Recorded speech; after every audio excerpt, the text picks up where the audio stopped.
والصلاة والسلام على رسول الله. سبحان الله وبحمده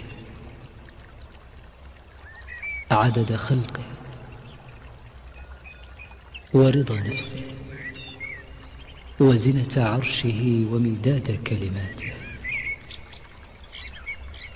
أصبحنا وأصبح الملك لله والحمد لله، لا إله إلا الله وحده لا شريك له، له الملك وله الحمد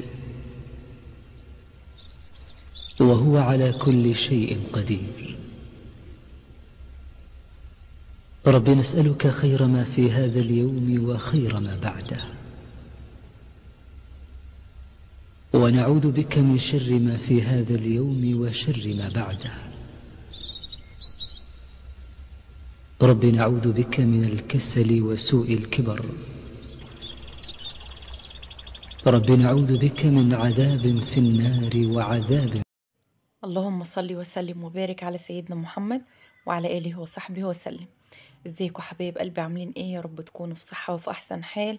جالكم في فيديو جديد ويوم جديد، كل طاقة ايجابية، كل شغل في شغل ان شاء الله باذن الله يعجبكم وينور رضاكم. اهم حاجة بس يا ست الكل استعيني بالله وصلي على الرسول، وان شاء الله باذن الله ربنا هيعينك ويقويك على مهام يومك.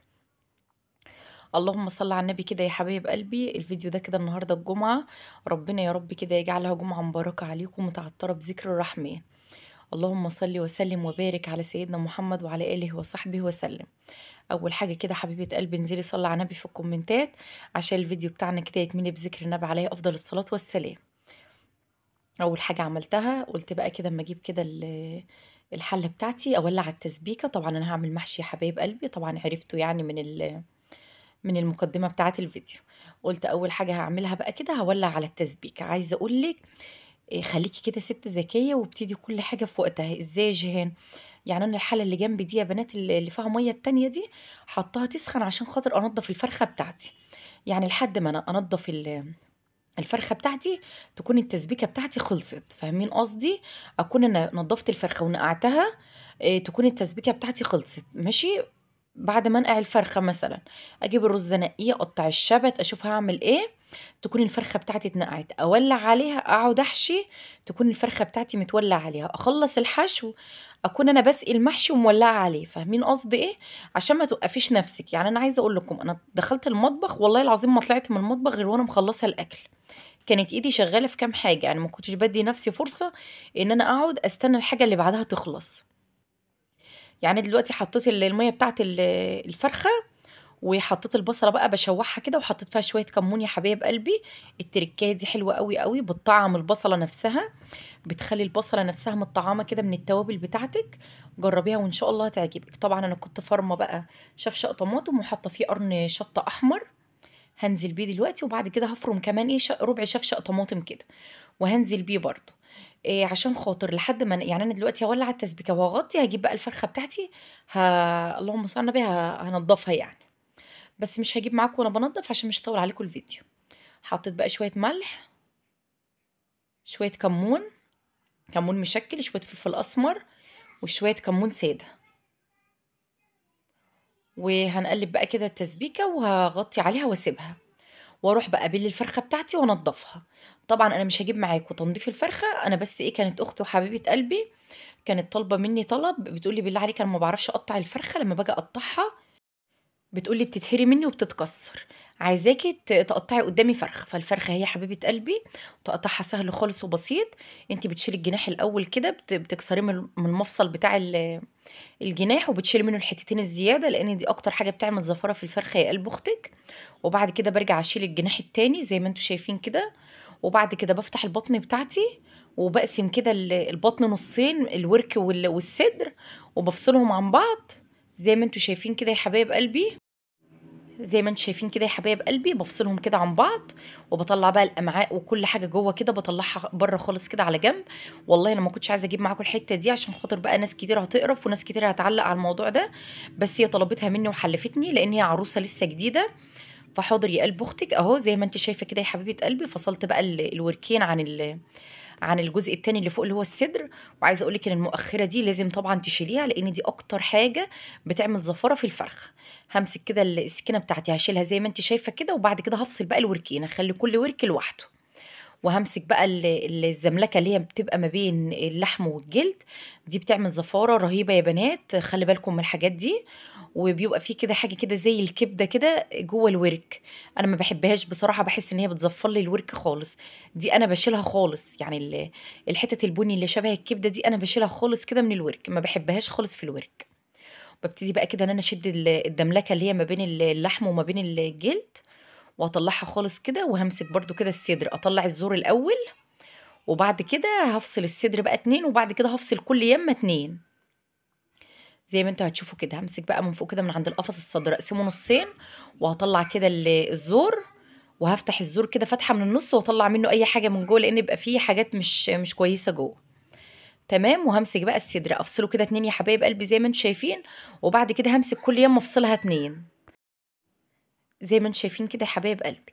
انا ما بحبش قطعه الفرخه بتاعتي تبقى كبيره، بحس ان هي بتبقى متكتمه في بعضها كده. بحب ان انا امسك اليمه بتاعت الصدر افصلها اتنين.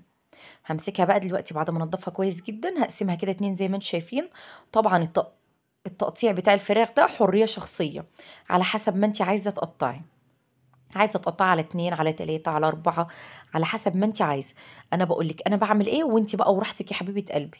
يعني ممكن لو انت وجوزك بس لسه كده، ممكن تستكفي بس بالصدر بتاعه الفرخه، تقسميها كده وتعمليها. ممكن تطلعي وركين بس، يعني على حسب ما انت بتحبي، وعلى حسب ربنا يخلي يا رب ما انتوا هتاكلوا. ربنا يا رب يجعل عندك الخير والرزق كله.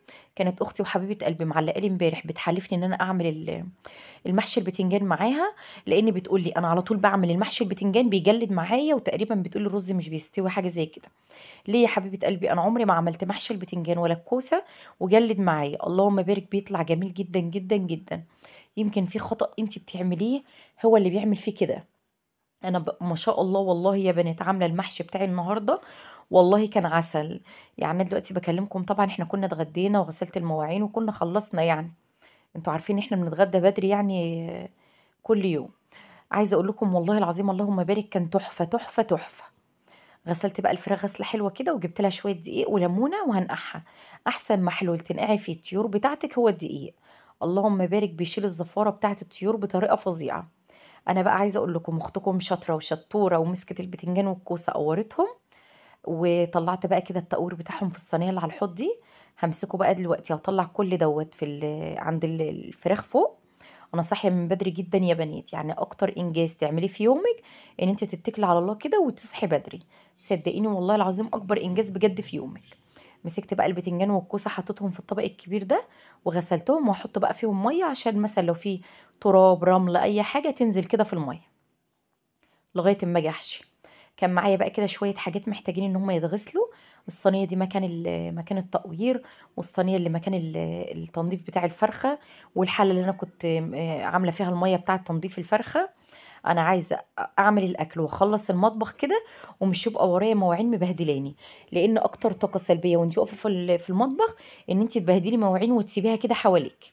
فدايما خلي ايدك كده في المواعين طول ما انت واقفه في المطبخ، عشان خاطر تحسي كده ان المطبخ رايق عليكي ونظيف وزي الفل. هنغسل بقى كده الكام حاجه دول ونشوف احنا هنعمل ايه تاني يا حبايب قلبي. عايزه اقولك امشي بس كده معايا بالخطوات بتاعه المحشي دي، اللهم بارك عمره ما هيجلد منك ولا هيطلع معاكي الرز ني ولا اي حاجه. عايزه اقول لكم حبايب قلبي اللي ما شافش كده الفيديو بتاع امبارح فضلا منكم وليس امرا كده، يلف لفه كده في القناه ويشوفوا، لان الفيديو ده حرفيا مات، بجد مات. فبالله عليكم كده تلفوا لفه في القناه، واللي ما شافش الفيديو بتاع امبارح كده يبص عليه ويكتب لي كومنت قمر كده زيكم. ربنا يكبر بخاطركم يا رب، ويكبر بخاطر قلبي معاكم، ويخليكم ليا يا رب، ودايما كده مشرفيني ومنوريني. وكل اخت وكل ام دخلت معايا جديده في القناه، بجد يا حبيبه قلبي شرفتيني ونورتيني، ووجودك على راسي من فوق. عايزه اقول لكم يا بنات اليوتيوب بقى كله شكل بعضه ازاي. كله النهارده اي قناه كبيره اللي هي بقى المليونيه دي، تبصوا تلاقيها كاتبه عنوان ايه: انا سبت جوزي، انا سبت عيالي، انا هتطلق، انا اتطلقت. ليه كده؟ وعلى فكرة بالفعل إن هو ولا اتطلقوا ولا سابوا بيوتهم ولا أي حاجة، هُم بس بيضحكوا على المتابعين عشان خاطر يلمّوا فلوس أكتر. أنتِ بتقدّمي محتوى، قدّمي محتواكِ وكده، كده الناس بتحبِّك، يعني كده، كده الناس هتتفرّج عليكِ. أنا يمكن اتكلمت في الموضوع ده من فترة برضه، بس بصراحة الموضوع بقى over أوي، الموضوع بقى خارج عن السيطرة. يعني أي قناة من القنوات الكبيرة دي بقوا كلّهم اللي هتتطلّق، اللي تقول لِك أنا اتطلّقت، اللي تقول لِك أنا سِبت بيتي، وبعدها بكام شهر بعد بقى ما تعمل نفسها ترند وتلم بقى مشاهدات، تبُص تلاقيها رجعت بيتها تاني. والمشكلة إن الناس بتصدّق. يعني إحنا عارفين إن دوّة ترند وعارفين إن ده كلّه بيضحكوا بس على الناس بيه، وبرضه إحنا بنصدّق وبرضه بنشاهد وبرضه بنعلّق. يعني إحنا أصلًا كده بنكبّر في قنواتهم، يعني إحنا كده بنكبّر في قنواتهم وإحنا كده بندعمهم على اللي هم بيعملوه. اللي تقلع عليك الحجاب بتاعها وتستهزأ بالحجاب بتاعها، وبرضه بندخل لها وبنشاهدها وعليها برضه ملايين المشاهدات. ليه يا جماعة كده ليه؟ عارفين أكتر قنوات بتتعب ومحتواها بجد يستاهل إن هو يتشاف، والله ما حد بيشوفها ولا حد بيدخل على القناة بتاعتهم. المحتويات التافهة اللي الناس بتخش عليها، المحتويات اللي هي مضللة اللي الناس بتخش عليها. بجد بقى الموضوع زيادة قوي قوي قوي. طب انتي ليه قاعدة مع جوزك وقاعدة في بيتك ومع عيالك، ليه تعملي حاجة زي كده؟ ليه دايما تقولي لا انا اتطلقت انا سبت بيتي، وبالفعل ان هي مع جوزها ومع عيالها؟ طب انتي عيالك بعد وقت كده لما يكبروا ويبصوا ويشوفوا الفيديوهات دي هيبقى رد فعلهم ايه طيب؟ جيرانك اللي حواليكي طيب؟ الناس ما عادش بيهمها من اي حاجة. يعني مش عشان خاطر نجيب فلوس نعمل حاجة يعني حرام، حاجة نتحاسب عليها. احنا ممكن برضو نعمل حاجة كويسة ربنا ما يحاسبناش عليها، بالعكس ربنا يجازينا عليها، ان احنا نقدم محتوى هادف للناس، ان احنا نقدم حاجة يعني نفيد بيها غيرنا. اه انتي ممكن ناس كتير قوي عاملاكوا قدوتهم، يعني بنات كتير قوي عاملاكوا قدوتها، اللي بتقلع الحجاب واللي دايما تقول انا اتطلقت وترجع لجوزها. ربنا يهديهم يا رب ويهدينا جميعا، اللهم امين يا رب العالمين. ويبعد عننا كده كل حاجة وحشة، ويبعد عنكم اي شر واي سوء يا رب، ويسترها عليكم وعلى اولادكم، ويجازيكم كل خير يا حبايب قلبي. مش انا بقول لكم انا ما بوقفش نفسي عند حاجة، ايدي شغالة في كام حاجة. يعني انا التسبيكة بتاعتي كانت خلاص اهي خلصت. قلت ايه اما اولع على الفرخة كده قبل ما ابتدي في المحشي. ليه؟ لحد محشي الكوسة والبتنجان تكون الفرخة بتاعتي فارت كده، والشوربة بتاعتها بقت مية مية، اقدر ان انا اسقي بيها المحشي. عشان خاطر ما اوقفش نفسي عند حاجة. يعني خليكي كده مشغلة دماغك ومتوقفيش نفسك عند اي حاجة يا حبيبة قلبي. نزلت بقى بالبصلاية والطماطماية وشوية كمون مشكل وشوية كمون سادة وفلفل اسمر، وهقلبهم بقى تقليبة حلوة كده، وهسيبهم بقى كده ايه يتشوحوا كده مع نفسهم، لغاية اما انا ان شاء الله بإذن الله احشي كده تكون هي فارت والشوربة بتاعتها بقت مية مية. اقدر بقى ان انا اسقي المحشي واولع عليه على طول، لان انتوا عارفين طبعا ان احنا بنتغدى بدري يا حبايب قلبي، ما بنتاخرش يعني في الغدا وكده. الرجاله مثلا بتبقى طالعه ساعه الجمعه من الجامع، بيبقى الاكل كله جاهز. قلت بقى لغايه بقى كده ما الفرخه بتاعتي تتشوح، جبت بقى الرز بالخضره بتاعتي كده، كانوا اتصفوا وكانوا مية مية. هنزل بقى بشويه كمون مشكل كده وهدعك ده كله كده في بعضه. اللهم بارك، الخطوه دي حلوه قوي قوي قوي يا بنات، اللهم صل على النبي، جميله جميله. هفضل بقى كده اقلب في بعضه اقلب في بعضه، وبعد كده بقى هنزل بالطماطم بتاعتي. اللهم بارك، والله لو عملتوا المحشي بنفس الخطوات دي هيبقى 10 على 10، ولا هيجلد ولا هيبقى في اي مشكلة. لاختي وحبيبة قلبي اللي قالت لي على الكومنت ده امبارح، امشي بس كده بالخطوات دي يا حبيبة قلبي وان شاء الله مش هيجلد خالص معاكي بأمر الله. نزلت بقى كده بالطماطم وهنقلب بقى ده كله كده في بعضه، عشان خاطر بقى ايه اقف بقى كده واحشي بقى المحشي بتاعي. تمام يا حبايب قلبي، الطماطم بالظبط، الرز بالظبط، الخضار بتاعي بالظبط، وعامله المقدار بتاعي على قد المحشي بالظبط. يعني انا ببقى عارفه مثلا معايا كيلو ونص بتنجان هيحتاجوا ايه، معايا كيلو ونص كوسه هيحتاجوا ايه، ببقى عارفه يعني. عشان خاطر انا عملت المحشي كتير ببقى عارفه مثلا لو انا عايزه اعمل حله محشي كرنب مثلا ببقى عارفه مقدار الرز بتاعها قد ايه. لو هعمل الحله الصغيره ببقى عارفه مقدار رز قد ايه، الحله الكبيره ببقى عارفه، فاهمين قصدي ايه؟ يعني كل حله عندي ببقى عايزه احشيها ببقى عارفه انا هاخد لها رز قد ايه، عشان خاطر ولا الرز يطلع كتير ولا الرز يطلع قليل. الفرخه بتاعتي كانت اتشوحت كده وكانت اللهم بارك 10 على 10. نزلت بقى كده بالميه وهحط بقى عليها كده الملح، عشان خاطر بقى ايه لغايه اما احشي كده تكون هي بقت الفرخه بتاعتي يعتبر دخلت في السوا. عايزه اقول لكم والله يا بنات ما طلعت من المطبخ غير والمطبخ بتاعي زي الفل واكل جاهز وكل حاجه كانت زي الفل. ومسكت السلم من فوق لتحت كنسته، كان مليان تراب بصراحه من الهوا. كنسته كنسه حلوه كده لحد باذن الله كده ان شاء الله ما اعمل له كده روتين جامد كده بامر الله. جبت بقى الحله الكبيره دي، واختكم بقى عملت فيها فزلوكه وقالت ايه ان الحله هتبقى كبيره وهتكفي الحاجتين مع بعض، بدل ايه ما اعمل حلتين يعني، يبقى سوا واحد كده مره واحده. بس طبعا قلت الحله يانا يانتي يانا يانتي، طلعت الحله هي اللي كسبت، وطبعا الحله ما كفتش يا بنات المحشي. ورجعت نقلتهم تاني في حلتين تانيين، حطيت الكوسه لوحدها في حله، وحطيت البتنجان لوحده في حله، عشان خاطر الحله ما كانتش واخده معايا. انا كنت عايزه يعني احاول على قد ما اقدر ان انا اخليهم الاتنين في حله واحده. ما كفتش برضو يا بنات، وعملتهم في حلتين بس. الحمد لله، اللهم لك الحمد والشكر. عايزه اقول لكم البرد داخل عليا كده يا بنات والله، مكسر جسمي كده، ربنا يسترها من الدور اللي ماشي في الجو ده. خلي بالكم كده يا حبايب قلبي من اولادكم، خلي بالكم كده، لان بجد الدور ده لما بيمسك الواحد ما بيخرجش منه من شيء شويه. الحمد لله احمد خد له شويه، وفرح خدت لها شويه كده، بس بيبتدوا ان هم يتعافوا الحمد لله. ربنا يسترها عليكم وعلينا وعلى اولادكم يا رب. ويا رب كده كل نفسه في حاجه ربنا يرزقه بالاكتر والاكتر. خلي دايما كده ضميرك صافي، خلي دايما كده نيتك سالكه، وان شاء الله باذن الله ربنا يبعت لك احسن حاجه في الدنيا. ما تحاوليش ان انت لو حد خبط على بابك او دخل عليكي تزعلي وتتضايقي وتكشري. خلي بيتك دايما مفتوح يا حبيبه قلبي، واللي يخش بيتك طبعا يشرف وينور. واللي بيجي يا بنات والله العظيم بيجي برزقه. يعني اوعي تزعلي ان حد دخل عليكي، اوعي تزعلي مثلا ضيف جاي لجوزك، حد دخل عليكي فجأة وهتعملي اكل او كده، ما تقوليش لا انا هكلف نفسي، انا هجيب منين. والله العظيم بجد ربنا بيبعت الرزق من عنده، وربنا هو اللي بيرزقنا، مش احنا اللي بنرزق يعني نفسنا.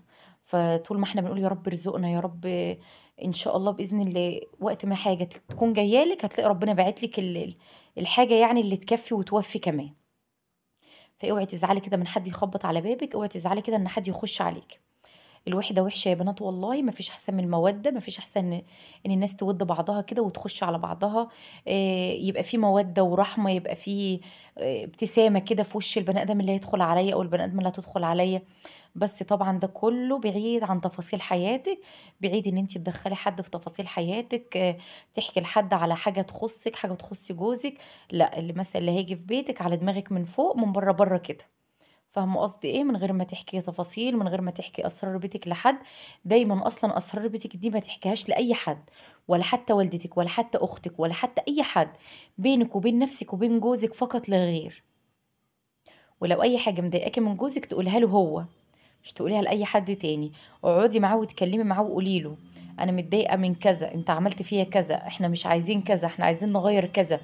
بينك وبينه، ما تخليش ما بينكم وسيط، لان الوسيط ده هيسخن الدنيا على بعضها، هياخد من هنا يزود وهياخد من هنا يزود. خلصت بقى كده الكوسه والبتنجان يا حبايب قلبي، حطيت كده كل حاجه في حله زي ما انتم شايفين، وحطيت بقى كده في كل حله قرنين فلفل بيدي تيست حلو قوي وريحه حلوه. اللي الشوربه بتاعتي كانت فارت وكانت مية مية. هنسقي بقى كده المحشي. عايزه اقول لك يا حبيبه قلبي، بتحطي كده في الحله تقريبا ربع الحله شوربه، في زفه كده عقبال اولادكم يا رب جميعا، اللهم امين، ويجعل عندكم الفرح كده دايما يا رب، وما يدخلش عليكم اي حاجه وحشه ابدا ابدا. بقول لك يا حبيبه قلبي، تخلي الحله بتاعتك كده ربعها من تحت شوربه، وتغطي عليها بقى وتسيبها تستوي، والكوسه كذلك الامر.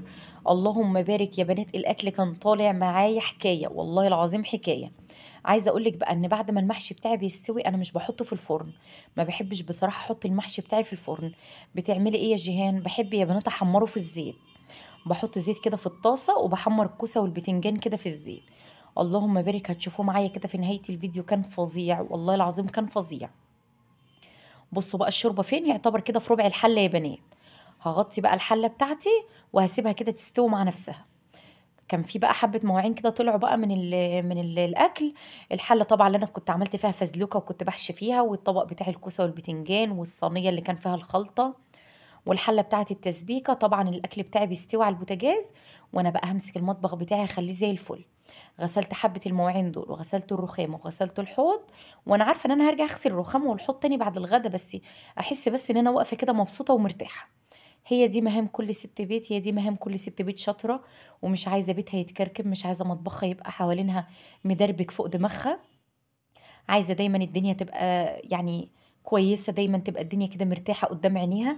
صدقيني والله العظيم راحتك النفسيه بتيجي من مكان نظيف، واكتر حاجه بتجيب لنا الراحه النفسيه والطاقه الايجابيه المطبخ والحمام يا بنات، اكتر حاجتين بيجيبوا لنا راحة كده، مطبخِك وحمامِك. عارفين أنا كنت لسه ما دخلتش عملت حاجة في الغرف، لإن طبعًا كانوا الأولاد لسه نايمين وكان أحمد ابني نايم. بس أنا عايزة أقول لِك لمّا أنا باطلع من المطبخ ألاقي المطبخ بتاعي نضيف ورايق كده والحمام بتاعي نضيف، عايزة أقول لِك إن البيت كلّه ما باشيلش هَمّه خالص. هاخش أسوي السراير، هاخش مثلًا أمسح الأرض، عايزة أغيّر مِلي هاغيّر مِلي، الحاجات دي كلّها مش باشيل هَمّها. اللي بتشيلي هَمّه إيه يا جيهان؟ المطبخ والحمام يا بنات والله. والسلم بتاعي الحمد لله أنا كنت كانساه، لإن السلم طول ما هو مطرّب وعليه تراب من برّه بيبهدل لِك البيت، بيبهدل لِك البيت من جوّه.